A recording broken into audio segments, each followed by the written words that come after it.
श्रद्धाशील बंधु एवं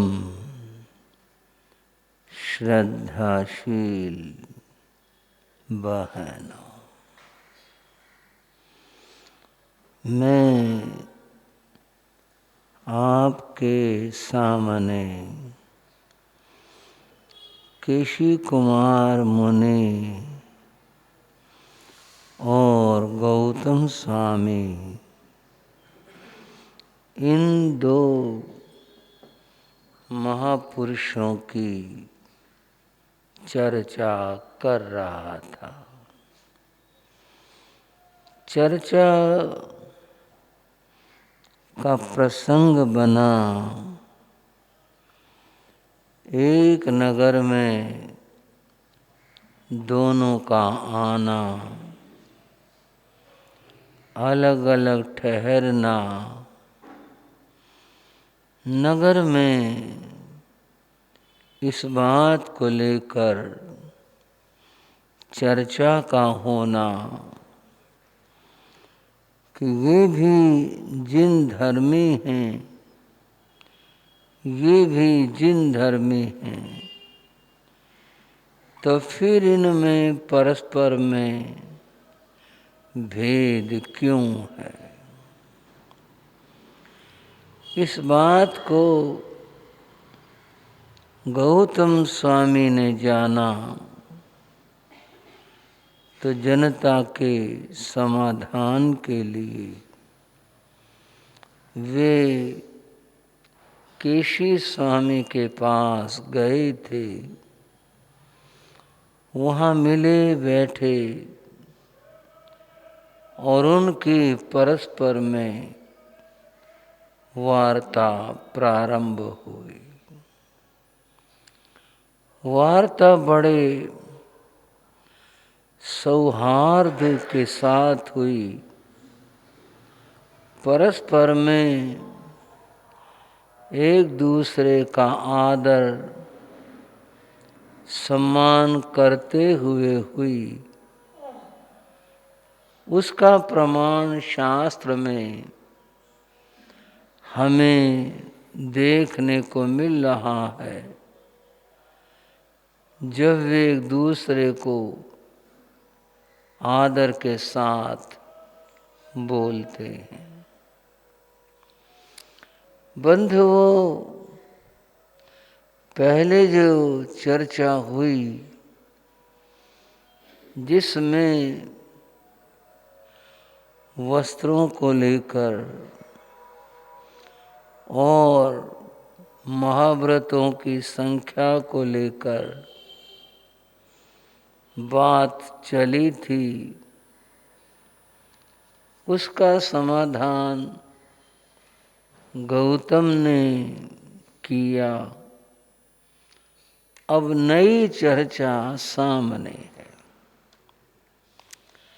ऐ चेल गो ये जो धम्मो जो इमो संतरुत्तरो देशियो वद्धमाणेण पासेण ये महाजसा। केशी स्वामी ने कहा गौतम स्वामी से, जो देखने में आ रहा है, वर्धमान स्वामी ने, वर्धमान भगवान ने अचेलक धर्म का निरूपण किया और महायशस्वी पार्श्वनाथ ने संतरुत्तर का निरूपण किया। ये भेद क्यों है? पहले हम सचेलक और अचेलक को समझ लें, फिर उसके बाद आगे चर्चा करें। बंधुओं और बहनों, चेल शब्द वस्त्र के लिए आता है। वस्त्र के कई नाम हैं। अंबर भी है, चेल भी है, वसन भी है, वस्त्र भी है। कई नाम इस वस्त्र के लिए आते हैं। सचेल का अर्थ है वस्त्र सहित, अचेल का अर्थ है वस्त्र से रहित।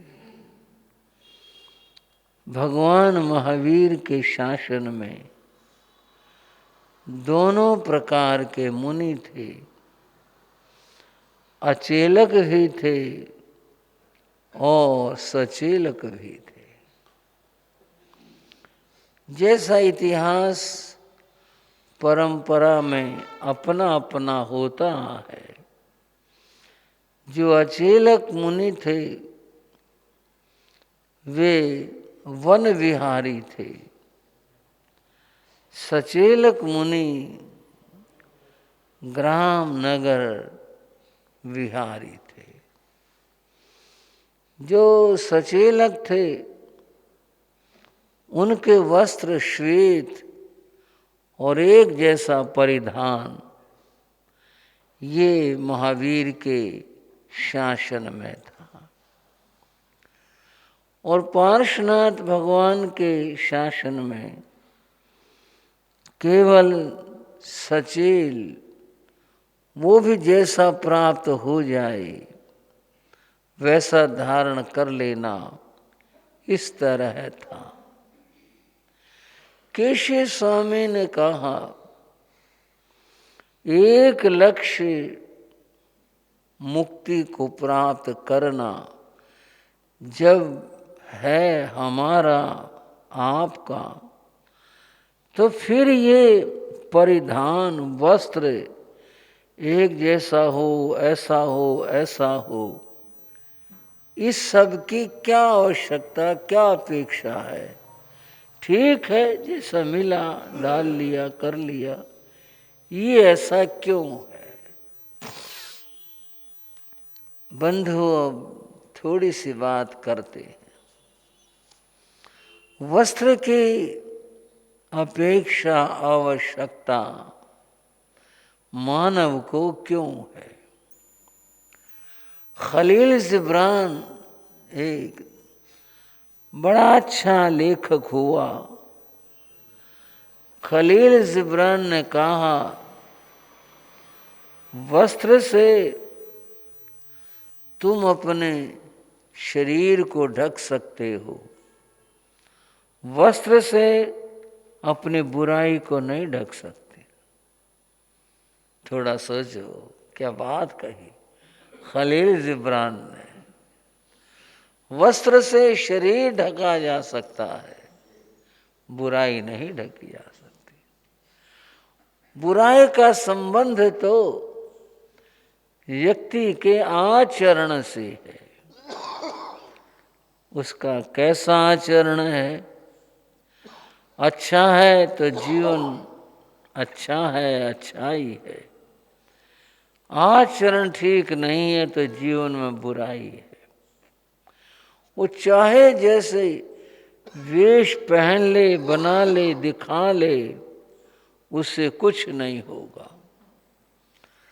अब इस बात को हम अपनी बात से जोड़ें, क्या पता चला कि वस्त्र का संबंध केवल शरीर से है, अच्छाई और बुराई से नहीं हो सकता।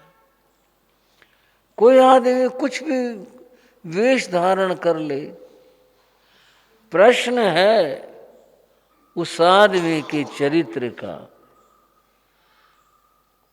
तो मोक्ष पाने के लिए, मोक्ष में जाने के लिए ये जो एक जैसा परिवेश दिया भगवान वर्धमान ने बनाया, ये ऐसा क्यों कहा। मुक्ति में जाने का जो साधन है वो क्या है? जैन धर्म में मुक्ति में जाने का साधन बताया, सम्यक दर्शन ज्ञान चारित्राणी मोक्ष मार्ग है। ये मोक्ष का मार्ग है। सम्यक दर्शन अर्थात जीवन में सच्ची श्रद्धा हो। वो सच्ची है, इसका भी एक अर्थ है। सच्ची का अर्थ जो है वो केवल दृढ़ता और मजबूती से नहीं है। आपको थोड़ा सा बताऊं, जिनको लोग मिथ्यात्वी कहते हैं उनकी श्रद्धा कहीं ज्यादा पक्की होती है। वो तो मान के ही नहीं देते।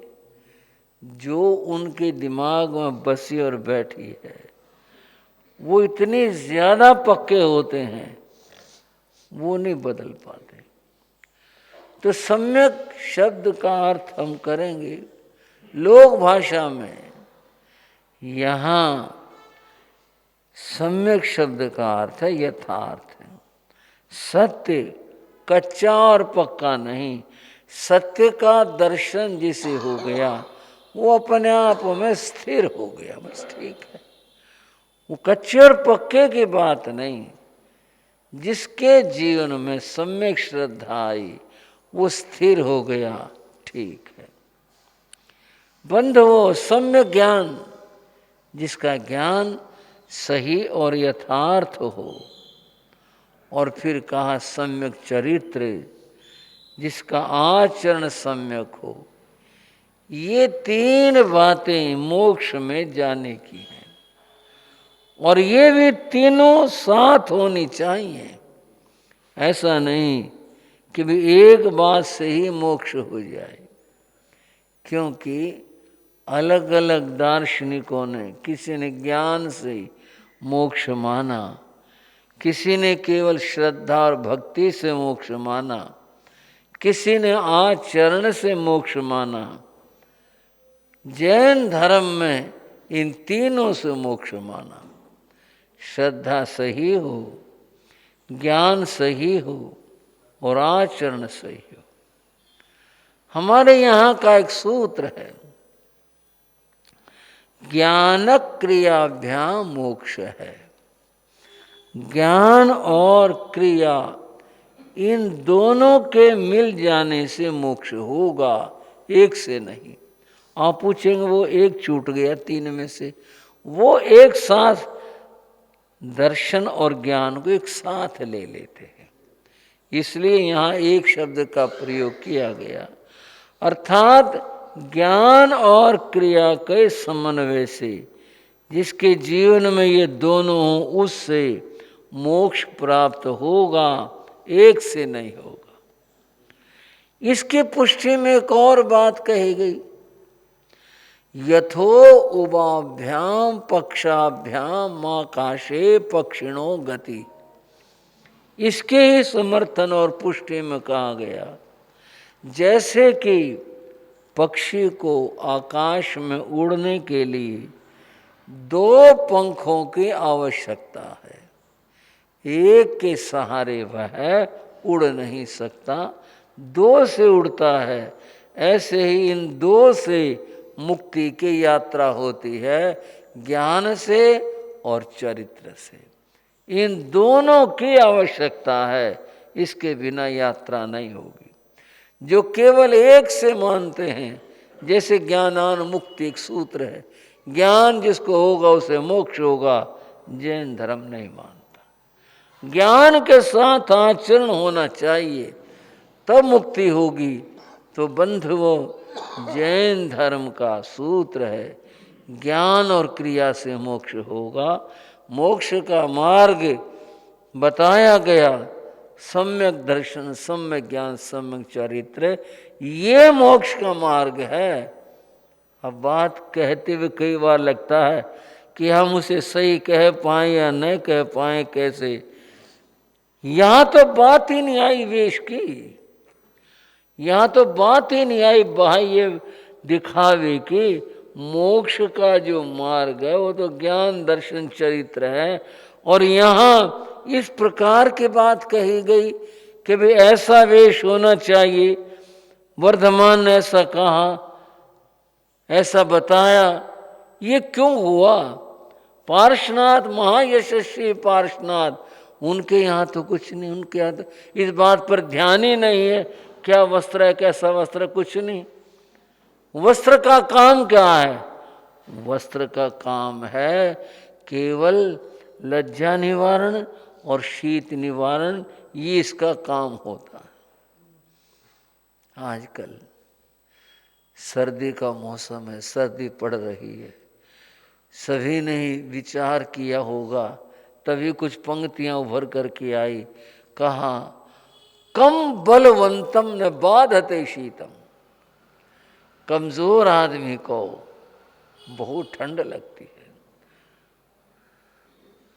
कम थोड़ा, कम बलवंतम, कम बलवान, थोड़ा जिसका बल कम है, कम बलवंतम यानी कमजोर, बाधते शीतम,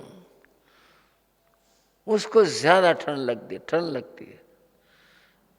दूसरी बात कही नहीं, ऐसा नहीं, तो कोई भी आदमी ठंड तो सबको लगती है, सिर्फ एक को नहीं लगती। किसको नहीं लगती? कंबलवंत, वही है, बस केवल बोलने में अंतर है। कम बलवंतम ये बोला था, अब बोले कंबल, कम बल था ना, उसको जोड़ दिया, उसको अलाड़ दिया, अलग कर। कंबलवंतम न बाधते शीतम, जिसके पास कंबल है उसको सर्दी नहीं लगती। हाँ वही शब्द है, उतने ही है, बस केवल इतना और इतना करके बस तोड़कर बोलने में फर्क है। कंबलवंतम न बाधते शीतम, जिसके पास कंबल है उसको सर्दी नहीं लगती। अर्थ क्या निकला इस चर्चा में? अर्थ निकला कि ये सब देह की सुरक्षा के लिए है।